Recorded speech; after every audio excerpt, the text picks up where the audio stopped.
কলিজা রান্না করার পর যদি রাবারের মতো শক্ত হয়ে যায় তাহলে সমস্যা রেসিপিতে নয়, সমস্যা হচ্ছে ছোট্ট একটা ভুলে। আজ সেই ভুলটাও দেখাবো আর এমন কিছু টিপস শেয়ার করব যেটা জানার পর কলিজা ভুনা আর কখনোই শক্ত হবে না। হ্যালো ভিউয়ার্স, আসসালামু আলাইকুম, welcome back to my channel flavours by Nazmun. আজকের রেসিপির জন্য আমি হাফ কেজি পরিমাণে কলিজা নিয়ে নিয়েছি। প্রথমেই আমি কলিজার গায়ে লেগে থাকা এক্সট্রা রক্তটা ভালোভাবে ধুয়ে পরিষ্কার করে নিয়েছি। তবে কলিজার ভেতরে এখনও প্রচুর রক্ত আছে, এটাকে ফার্স্টে ক্লিন করে নিতে হবে। একটা প্যানে পর্যাপ্ত পরিমাণে পানি দিয়ে দিলাম। পানিটা যখন মোটামুটি গরম হয়ে আসবে তখন কলিজার পিসগুলো আমি এতে দিয়ে দিব।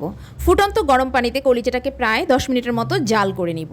দেখতেই পাচ্ছেন গরম পানিতে ফুটানোর ফলে কলিজার ভিতরে যে রক্তটা ছিল সেটা কিন্তু ধীরে ধীরে বেরিয়ে আসছে। এগুলো এখন ফেনার মতো জমে যাচ্ছে। কলিজার ভিতরে যে রক্ত থাকে এই রক্তটাই কিন্তু কলিজাটা কালো করে ফেলে, সেই সাথে ব্যাড স্মেলও আসে। তবে হ্যাঁ, এটাকে কখনোই পানিতে সরাসরি সিদ্ধ করতে যাবেন না। প্রথমে কলিজাটাকে ভালোভাবে ধুয়ে পরিষ্কার করে নেবেন, এরপর গরম পানিতে সিদ্ধ করবেন। তা না হলে কলিজার ভিতরের আষ্টে গন্ধটা থেকে যেতে পারে। 10 মিনিট পরে কলিজাটা গরম পানি থেকে উঠিয়ে আবারও একবার ঠান্ডা পানি দিয়ে পরিষ্কার করে নিয়ে এসেছি। এবার এটাকে ছোট ছোট টুকরো করে নেব। তবে তার আগে কলিজার উপরে এই যে স্কিন বা পাতলা পর্দা দেখা যাচ্ছে এটাকে টেনে তুলে নিতে হবে। আপনারা যদি এই লেয়ারটাকে না তুলে রান্নাটা করেন সেক্ষেত্রে কিন্তু কলিজা রান্নার পর অনেক হার্ড হয়ে যাবে, সেই সাথে এটা সেদ্ধ হতেও অনেক সময় লাগবে। আর এটাই ছিল সেই ছোট্ট কিন্তু সবচেয়ে গুরুত্বপূর্ণ টিপস। আর এই কৌশলটি অনুসরণ করলে মশলাটা কলিজার ভেতরে সুন্দরভাবে মিশে যাবে, ফলে কলিজার প্রতিটি টুকরো হবে নরম, জুসি, মশলাদার এবং সুস্বাদু। এবার আমি এগুলোকে ছোট ছোট পিস করে কেটে নিব। আপনারা আপনাদের পছন্দ মতো সাইজে কলিজাগুলোকে কেটে নেবেন। তবে কলিজা ভুনার জন্য ছোট ছোট সাইজের টুকরো করে নিলেই বেশি ভালো হয়। কলিজা যখন টুকরো করা হয়ে যাবে তখন এটাকে আমি আরও একবার পরিষ্কার পানি দিয়ে ধুয়ে নেব। এখানে আমি মিডিয়াম সাইজের 4-5টা পেঁয়াজ কুচি করে কেটে নিচ্ছি। এবার চলে যাচ্ছি মূল রান্নায়।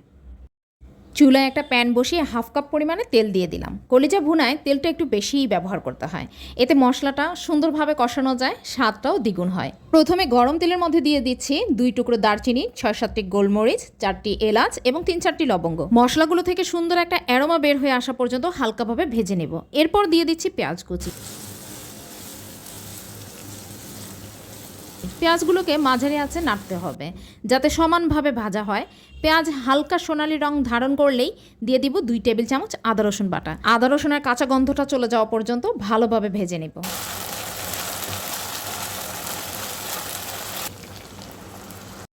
এরপর সামান্য পানি দিয়ে একে একে সব গুঁড়া মশলাগুলো দিয়ে দিব। এখানে রয়েছে 1 চা চামচ হলুদ গুঁড়ো, 1 চা চামচ মরিচ গুঁড়ো, 1 চা চামচ ধনিয়া গুঁড়ো এবং হাফ চামচ জিরা গুঁড়ো। এবার মশলাগুলো খুব ভালোভাবে কষিয়ে নিতে হবে, কারণ কলিজা খুব অল্প সময়ে রান্না হয়ে যায়। তাই ঢাকনা দিয়ে মিডিয়াম টু লো হিটে কয়েক মিনিট মশলাটাকে ভালোভাবে কষিয়ে নিতে হবে। যখন দেখবেন মশলা থেকে সুন্দরভাবে তেল ছেড়ে দিয়েছে তখন বুঝবেন এটি একদম পারফেক্টভাবে কষানো হয়ে গেছে। এবার আমি কলিজাটা দিয়ে দিব। কলিজা দেওয়ার পর প্রথম 3 থেকে 4 মিনিট মিডিয়াম টু হাই হিটে মশলার সঙ্গে ভালোভাবে ভেজে নিব। এতে কলিজার বাইরের অংশটা দ্রুত সেকে যাবে এবং ভেতরের অংশটা থাকবে সফট এবং জুসি।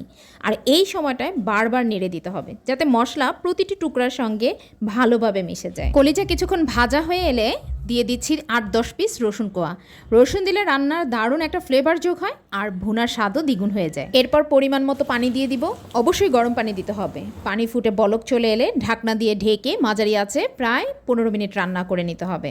15 মিনিট পর ঢাকনা খুলে দিয়ে দিচ্ছি 5-6টি কাঁচামরিচ এবং 1 চা চামচ গরম মশলা গুঁড়ো। এরপর আরও 1 থেকে 1.5 মিনিট হালকা হাতে নেড়ে রান্না করে নিতে হবে যাতে কাঁচামরিচের ঘ্রাণ এবং গরম মশলার ফ্লেভার পুরো ভুনার সাথে সুন্দরভাবে মিশে যায়। কলিজা ভুনার কালারটা কতটা লোভনীয় হয়েছে, আর এই ঘন মশলাদার গ্রেভিটা দেখলেই বোঝা যায় প্রতিটি টুকরোয় দারুণ স্বাদ জমে আছে। গরম ভাত, পরোটা কিংবা রুটির সাথে পরিবেশন করলে স্বাদ হবে একেবারে অসাধারণ। ব্যাস, এবার চুলা বন্ধ করে গরম গরম পরিবেশন করুন নরম, জুসি আর দারুণ সুস্বাদু কলিজা ভুনা। ভিডিওটি ভালো লাগলে একটা লাইক, কমেন্ট এবং শেয়ার করে দিবেন। আর এমন সহজ এবং মজার মজার রেসিপি পেতে ফ্লেভার্স বাই নাজমুন চ্যানেলটাকে সাবস্ক্রাইব করে রাখবেন।